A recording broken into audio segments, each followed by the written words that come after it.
Okay, so let's talk about God. So you can't prove that he exists 100%, and you can't 100% prove that he doesn't, right? So the whole thing is based on probability, you know? Now, if you ask me, I think it's more probable that there is a God, right? Well, for me, it's almost certain. But I'm gonna show you, from an unbiased perspective, why I think that, right? So pretty much, let's just play, I guess, devil's advocate, right? Let's just say God has been proven to not exist, right? But regardless, let's say you believe that, it doesn't change anything for you, right? It makes literally no difference. You don't get no benefits. If anything, it's only a loss, right? Zero gain. Now, even if they proved that God doesn't exist, I would still believe in that personally, right? Because the power of faith and just having something that keeps you accountable, something above you that you can go to, right, is, it's a win-win, right? So regardless, even if it was fake, I still believe in it. For example, I think there's a rat experiment, right? So you get a rat, you put it in water to drown, right? I think they last like 6 minutes or some shit before they die and give up. But just before it gives up, if you lift it back up, let it chill, and then put it back down, it lasts like 6 hours. I don't know what the exact stats are, but literally it goes from minutes to hours, right? That's just from the power of faith. So you don't need no study to agree with what I'm saying, right? You don't need no study at all. If you see it from an unbiased perspective, faith alone, even if that thing doesn't exist, literally amplifies you, right? So there's always a net positive to believe in that, regardless of if it's true or not. But again, it's more of a probable game. So now we go into faith, right? So that's just me talking about if it doesn't exist. I mean, I have like a mini document that I created myself for fun to pretty much prove that God exists in a sense, right? Making it more probable, right?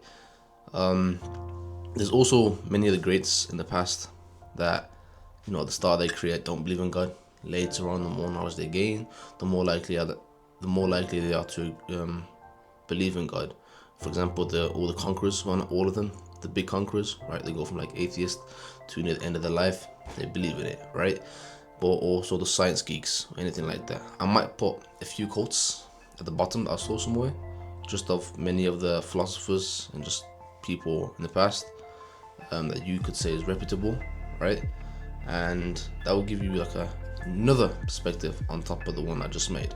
Yeah, so I mean, this isn't really gonna go more into why I think God exists, right? This is just more so regardless of if he does or doesn't, it's still better to believe if he does. For example, atheists have the highest rates of offing themselves. I don't want to say the word, right? So you to deny that your belief, your identity, the way you operate and see life isn't gonna change your, isn't gonna change your, what's the word? Isn't gonna change and dictate your reality or play any part is, stupid to believe in. So yeah, not to mention that those same people that do say they are atheists, if there's like a life or death situation, near death experience, most of them are gonna pray to something, right? That's all they could really do. They have no other option. But yeah, if you ask me, you're pretty much born with the intuition that there's something greater, there's something bigger, right? I'm pretty sure there's tribes out there that just believe in something greater, just believe it intuitively, regardless of, because they don't have any brainwashing like we do, Let me find this one quote that I pretty much like. Okay, so I found the quote right here, but before I go into that, if you ask me, I'm not religious, right, but I believe in a creator. The closest thing that I would say aligns with my belief as of now, it could change based on the shit ton of research I've done, which is stupid if you ask me, because that shouldn't be my goal objective at this age. But anyways, it would be Priscia Theologian, right? So I'm not sure if I'm saying that right, but pretty much is the doctrine that asserts that a single true theology exists which threads through all religion and which was anciently given by God to humans, right? So all truth aligns throughout all religions, right? It was just, you could say, manipulated or dispersed through all of them, right? It's like a jigsaw puzzle that you have to figure out. That's my opinion. And given by God is debatable. It could be given by God, or just studied. Because I think they were more advanced back then than they were now.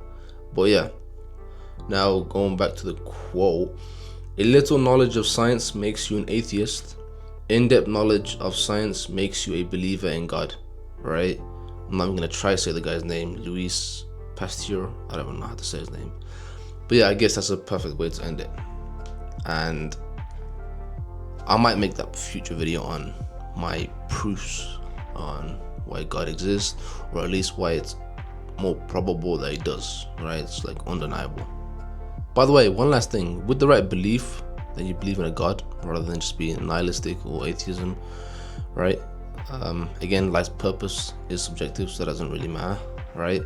But throughout all the major religions, at least, I'm pretty sure all of them do, but at least throughout the major ones that I've seen, they all agree that this life dictates the life after, right? So it affects it.